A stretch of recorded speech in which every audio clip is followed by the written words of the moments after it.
At the peak of DreamWorks animation, they were perhaps releasing more than 2 animated features a year, completely unheard of for any other animation studio. And unsurprisingly, there is quite a number of either cancelled or scrapped DreamWorks movies. So today, let's commemorate some of those lost projects that just never saw the light of day. But who knows, maybe someday that might change in the future. Before we start, it's worth noting that DreamWorks has done so much more than their animated back catalogue, as they've additionally done live action movies as well, varying in genre. Now, I don't know if any of their live action content has any missing material, but just in case there is, we're going to mark this video as their lost animation library, just to leave that door open for their other movies. Right, with the context out of the way, let's discuss 5 lost pieces of DreamWorks animation.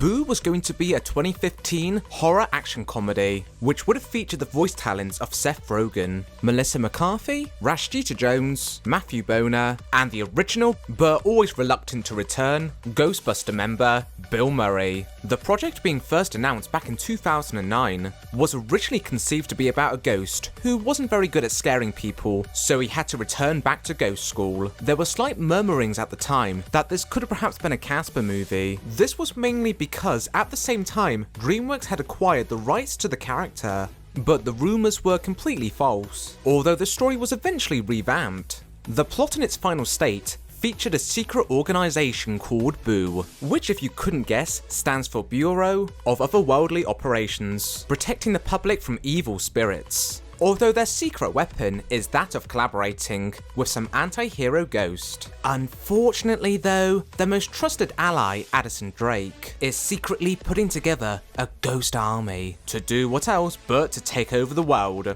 of course. It's up to the new agents, Jackson Moss and his buddy pal Watts, to foil his scheme. The film was initially going to be released in June of 2015, but it was moved to avoid competition with Pixar's Inside Out, only 7 months before release. It was the first out of many DreamWorks projects to have its release postponed and change after the 2014 crisis. I'll explain why further down the road. It was possibly meant to be released in spring of 2016, but there's been no further updates on the project, so it's more than likely that it's permanently cancelled, with only slightly less than 1 minute and 30 seconds of animation being accessible to the public. Come on, people. Show me the goods. Wow me!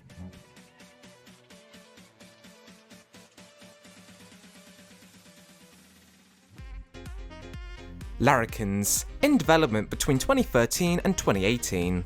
This was going to be DreamWorks' first animated movie to be an original musical since 2000's The Road to El Dorado, pardoning the Troll movies for their cover songs. The film followed Perry, based upon the Australian animal known as a bilby, who's uptight, cautious and rather reserved. Basically a bit of a coward, spending his whole life hidden in his family burrow. Although for a series of circumstances he finds himself travelling over the Australian outbacks in order to save the love of his life, accompanied with a kangaroo named Red, who doesn't really respond to rules and takes life as a bit of a joke. What really matters is what's in here. Muscles. The film subtly injects real-life Australian politics into its narrative. Andrew, I don't care what you look like. He's fallen in love with me, and it's driven him to madness. Such as a crocodile named Howard, controlling on which animals that can cross his stream. You reckon I should just sit by? Watch this illegal alien swan on end? No. I don't think so. That'd be quite un-Australian. There were many movies that were planned but cancelled for 2018, this one being the final one to be removed off the schedule. This was the first year since 1999 that DreamWorks Animation hadn't released a single feature. Netflix were interested into picking up the movie, although Universal complicated the negotiations where it would be non-financially beneficial. The composer and songwriter, Tim Minchin, openly shared on his blog page his utter disappointment upon the cancellation. Spending 4 years on the project, he naturally drank himself away upon hearing the bad news. Utilising the already made assets, the creative team formatted and created a short film called Bilby that was released to film festivals in 2018, and then was featured as a bonus feature on the Blu-ray disc of How to Train Your Dragon: The Hidden World.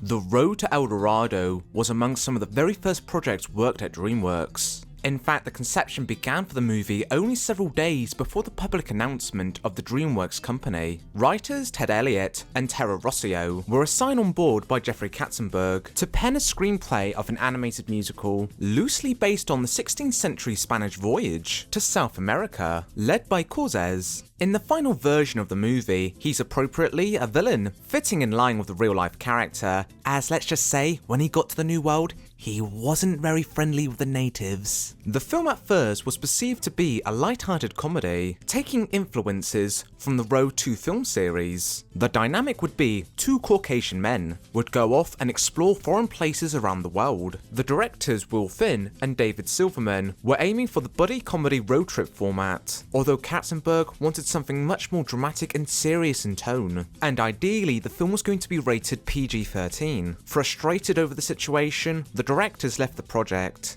so they brought on two new directors, Bebo Bergeron and Don Poole, as Katzenberg was finishing up production on the dramatic biblical animated musical Prince of Egypt. He had craved a left turn for the Road to El Dorado, to downplay the dramatic elements and to reshape the project to harken back to the comedic flair and eliminate that PG-13 rating. This mostly included toning down Chell's scenes. If you've ever seen the Road to El Dorado, you can definitely tell that there are some big remnants left of the more cheekier moments. The musical aspect was virtually removed as well, with the exception of the one song sang in the film by the characters, It's Tough to Be a God, although the soundtrack still features many songs sung by Elton John. When it was released in 2000, it was an utter bomb, losing the company over $25 million. DreamWorks had plans to follow up the first movie with several sequels, following the three main trio, exploring other lost and forgotten civilizations, but because of the disappointment of the Road to El Dorado, those plans were quickly cancelled. To date, it's not exactly known on what was planned for the sequels, but the film has enjoyed a second life on home media, earning itself a cult following. In the last several years, DreamWorks has revisited that old 2D movie spirit to expand it with new projects, so who knows, maybe someday the Road to El Dorado will have the same treatment, either in a new movie or show.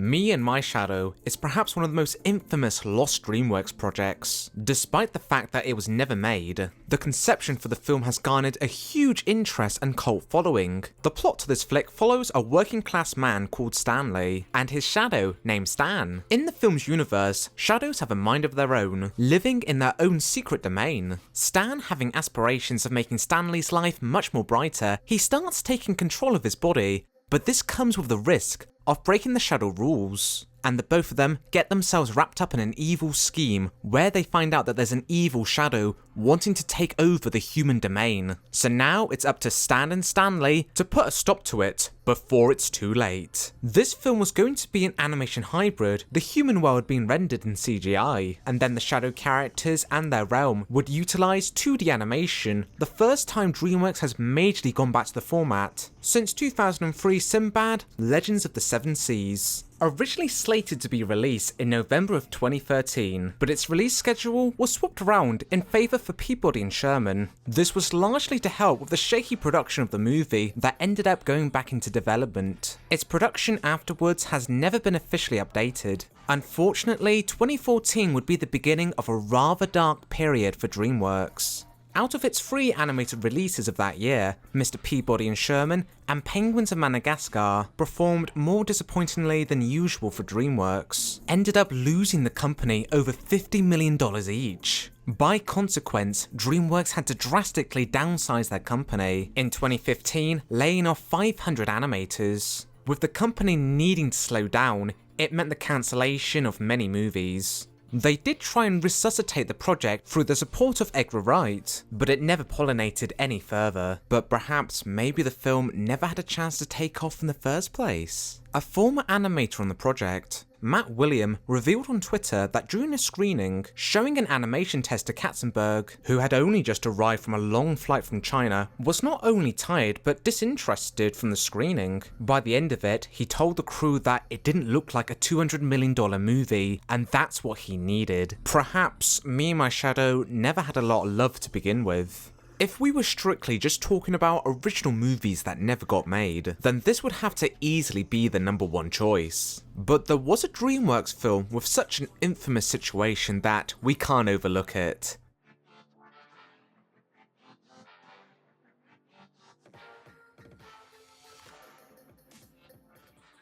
Right, I'm ready. Pow! Boom baby! Did you miss me? Right, so if you're not a regular viewer, basically, I've already made a video topic about this lost version of Shrek, so be sure to check that one out. Okay, but just for the sake of consistency, let's go over some of the basic facts.